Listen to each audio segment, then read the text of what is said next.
नमस्कार प्रिय विद्यार्थियों, वीके नॉलेज इलेक्ट्रिकल में आप सभी का स्वागत है। वैकेंसी न्यूज़ अपडेट लेकर एक बार फिर उपस्थित हूँ। वैकेंसी झारखंड एसएससी की है। पूरी डिटेल से बात करेंगे कि पोस्ट का नाम क्या है, अप्लाई कौन कर सकता है, क्या क्राइटेरिया रखा गया है, सीटें कितनी है, सिलेबस कैसा होगा, एग्ज़ाम का पैटर्न क्या रहेगा।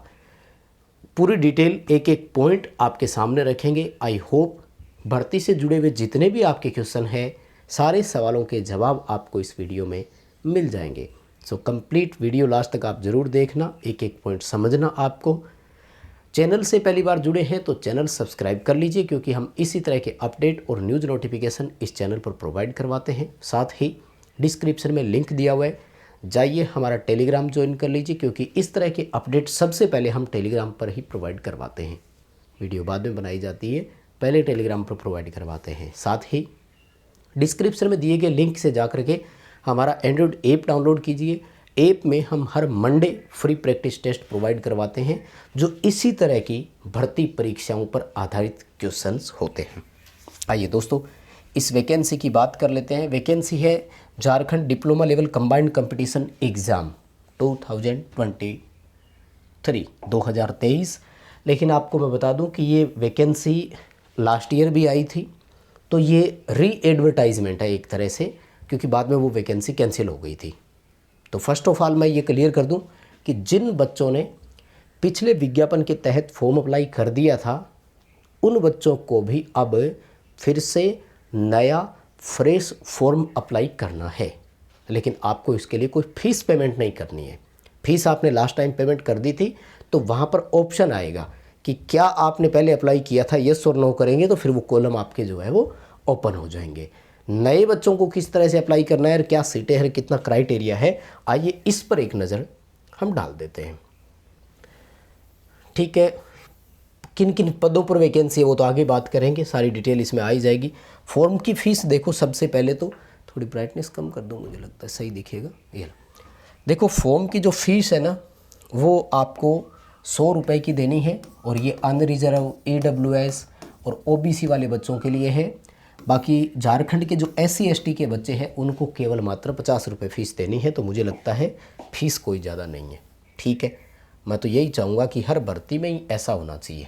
ठीक है, और ये देखो, ये रहा 2021 के तहत जिन बच्चों ने आवेदन किया था, उनको दोबारा। बड़ी बात क्या है कि अगर आप उस टाइम ओवर एज, अब मान लीजिए ओवर एज हो गए, लेकिन उस समय आप एज में थे, तो माना जाएगा आज भी कि आप एज में थे। ठीक है, यानी एज की छूट जो है वो आपको आज के दिन भी मिल रही है। ठीक है, डिप्लोमा वालों के लिए भी बात कर लेता हूँ, ITI वालों के लिए भी बात कर लेता हूँ। देखो, सबसे पहले ये है पोस्ट का नाम, स्ट्रीट लाइट इंस्पेक्टर।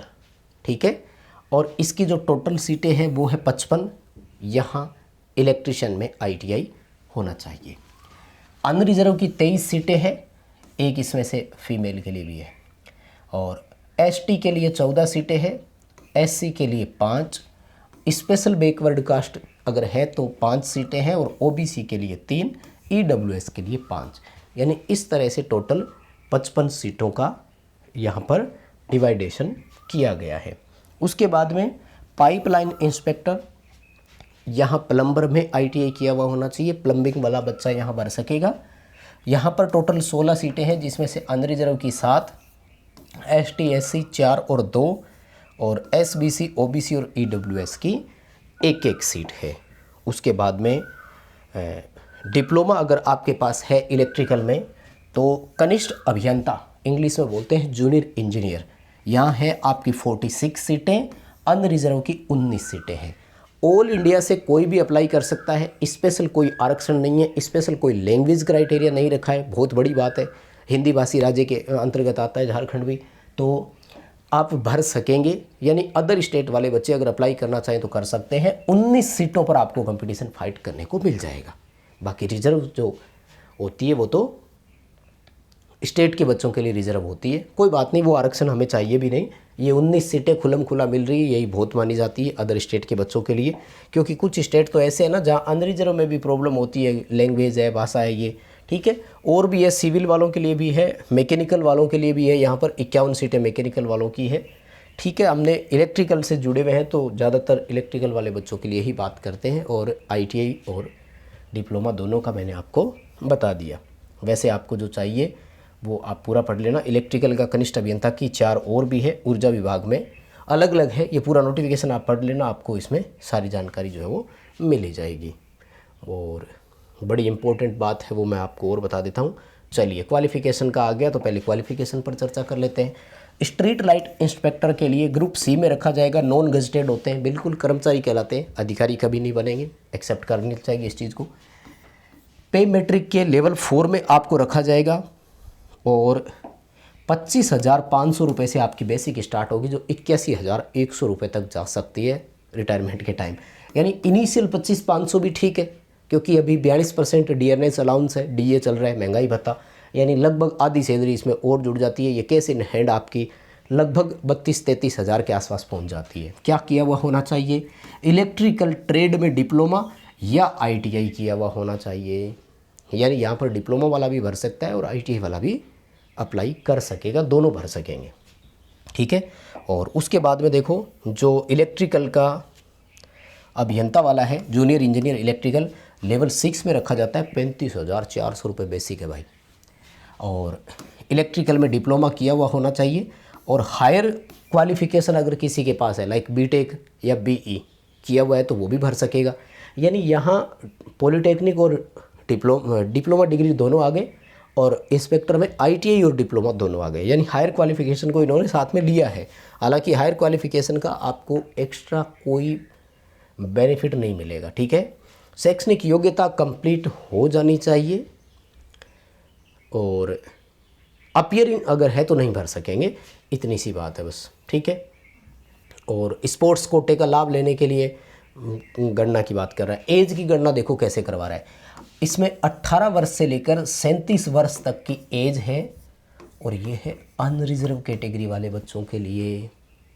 18 से 37 वर्ष अनरिजर्व कैटेगरी के लिए, प्लस इसमें आप जोड़िए कि अभी जो बच्चा मतलब ये कैलकुलेशन जो की जा रही है 18 वर्ष का, तो 1 अगस्त 2023 के अकॉर्डिंग गणना की जाएगी, लेकिन मैक्सिमम वाली जो है वो 1 अगस्त 2019 के अकॉर्डिंग गणना की जाएगी। यानी अगर आप 1 अगस्त 2019 को 37 वर्ष से कम थे तो भर पाएंगे। यानी आज अगर आप 40 साल के भी है, क्योंकि इसमें 4 साल और जोड़ लो, 19 से जोड़ते हैं तो लगभग अगस्त 23 की बात हम करें या आज की डेट की हम बात करें तो लगभग 4 से 5 साल का बेनिफिट और भी मिल रहा है। यानी लगभग अगर आप अनरिजर्व कैटेगरी में है और 42 वर्ष की एज है तब भी भर सकेंगे। मतलब कुल मिलाकर बात यह है कि आपका 37 वर्ष का एज 1 अगस्त 2019 को कंप्लीट नहीं होना चाहिए था। उस दिन अगर आप 36 साल और कुछ महीने के थे तो भर पाएंगे। आज जैसे 41-42 के भी हो गए तो भी कोई बात नहीं, और अगर आज 35 के हो तो भर ही सकोगे, कोई दिक्कत नहीं है, ठीक है। हाँ, आज मिनिमम 18 का तो हो ही जाना चाहिए, उसके बाद वो क्राइटेरिया, ठीक है। ये देखो सारा इन्होंने दे दिया है ना। सॉरी, वो मैं 37 बता रहा था, वो 35 है, सॉरी 18 वर्ष से लेकर 35 वर्ष का है, सॉरी, अनरिजर्व और ईडब्ल्यूएस वालों के लिए, और ओबीसी एसबीसी के लिए 37, एससी एसटी के लिए 38, ठीक है। तो ये एज का क्राइटेरिया है। मतलब 2019 से जोड़ते हुए आइए आप, आज की मैक्सिमम एज आज को नहीं गिननी, और 18 वर्ष आज का, यानी उस दिन अगर आप 15-16 साल के भी थे और आज 18 के हो गए तो फॉर्म भर सकेंगे। यानी दोनों तरफ फुल छूट दे दी है इन्होंने, ठीक है। चलिए बात करेंगे आपको आरक्षण वगैरह की, नहीं, मैं अभी सीधा आपको है ना उसी पे ले चलता हूँ जो सिलेबस है ना, कि फॉर्म में आपको क्या क्या ध्यान रखना है। चलो पहले ये बता देता हूँ कि फॉर्म भरने की जो डेट है वो क्या है। फॉर्म भरने की डेट है 25 मई 2023 से रजिस्ट्रेशन स्टार्ट हो जाएंगे और 24 जून 2023 लास्ट डेट है। बीच में 26 जून को एक विंडो ओपन होगी जिसे करेक्शन विंडो या एडिट विंडो बोलेंगे। आप कोई गलती हो गई है तो अपडेट कर सकेंगे। कब तक? 1 जुलाई तक अपडेट कर सकेंगे। तो अभी काफ़ी वक्त है आपके पास, आराम से आप इसमें अप्लाई करें। फ़ीस वगैरह भरने के लिए बता रहा है और उसके बाद में और है नहीं, ठीक है।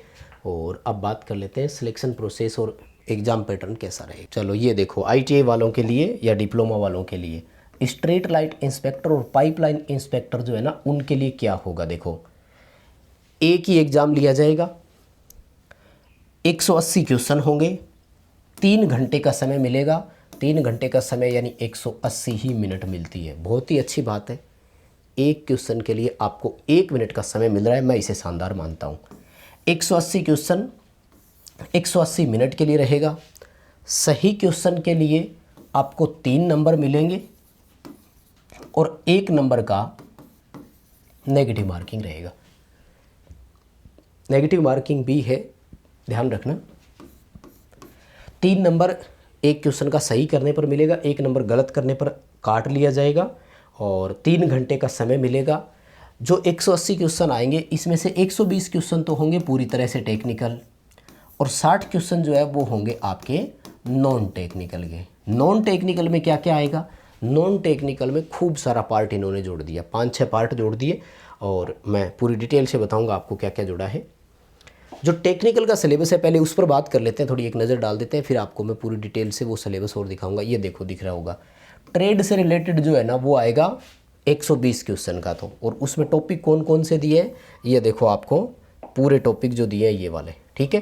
कंप्लीट वही सिलेबस है जो आप पढ़ते आए, जैसे टूल्स और मार्किंग मीडिया, छेनी, फाइल, उनके बारे में है, अंडरग्राउंड केबल, ओम का नियम, और फिर ये AC, polyphase, star, delta, circuit breaker, वो सब आ गए, इंडियन इलेक्ट्रिसिटी रूल, ठीक है, और इंस्ट्रूमेंट आ गया, ठीक है। लगभग इतने आपके ट्रांसफार्मर और ये सारा मतलब थ्योरी वाला चैप्टर इसमें कुल मिलाकर आ गया है।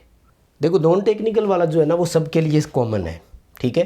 क्या क्या है देखो, सामान्य ज्ञान के जो 60 क्वेश्चन आएंगे उनमें से सबसे पहला तो है सामान्य अध्ययन, जीके बोल दो, यानी सामान्य अध्ययन, जनरल नॉलेज इसे बोल सकते हो आप, और इसमें मतलब पूरा इंक्लूड है, ठीक है। ये देखो भारत का भी आएगा, इतिहास, संस्कृति, भूगोल, पर्यावरण, आर्थिक परिदृश्य पूरा, यानी इंडिया लेवल का भी आएगा और झारखंड लेवल का भी आएगा, मतलब जीके आएगा इंडिया और झारखंड का।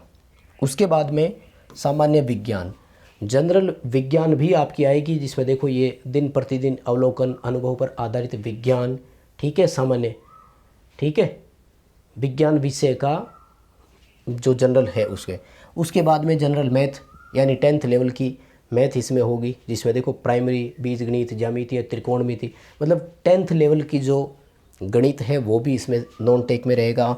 उसके बाद में देखो मानसिक क्षमता जांच, यानी मेंटल एबिलिटी जिसको अपन बोलते हैं, ठीक है, तार्किक क्षमता या मेंटल एबिलिटी आप इसे बोल सकते हैं। और कंप्यूटर का मूलभूत ज्ञान, यानी कंप्यूटर भी आएगा। कुल मिलाकर के 5 पार्ट इन्होंने आगे और फर्दर डाल दिए हैं नॉन टेक में, लेकिन टेक्निकल डोमिनेटिंग पार्ट है, क्योंकि टेक्निकल के आपके 120 क्वेश्चन आएंगे, तो 120 क्वेश्चन जो है वो बहुत ज़्यादा होते हैं मेरे हिसाब से। तो ये था पूरा अपडेट इस भर्ती के बारे में, है ना। पदों की संख्या हो गई, सिलेबस हो गया, एग्ज़ाम का पैटर्न हो गया, सीटों की संख्या कितनी है, अदर स्टेट वाले बच्चे जनरल में काउंट किए जाएंगे क्योंकि और कोई क्राइटेरिया इन्होंने नहीं मांगा है। सो अप्लाई कीजिए और अपनी किस्मत आजमाइए। अभी के लिए बस इतना ही था, बहुत धन्यवाद सभी को। वीडियो लाइक ज़रूर करना, अपने दोस्तों तक इसे फॉरवर्ड कीजिए। चैनल से पहली बार जुड़े हैं तो सब्सक्राइब कर लीजिए, हमारा ऐप डाउनलोड ज़रूर करना। बहुत धन्यवाद।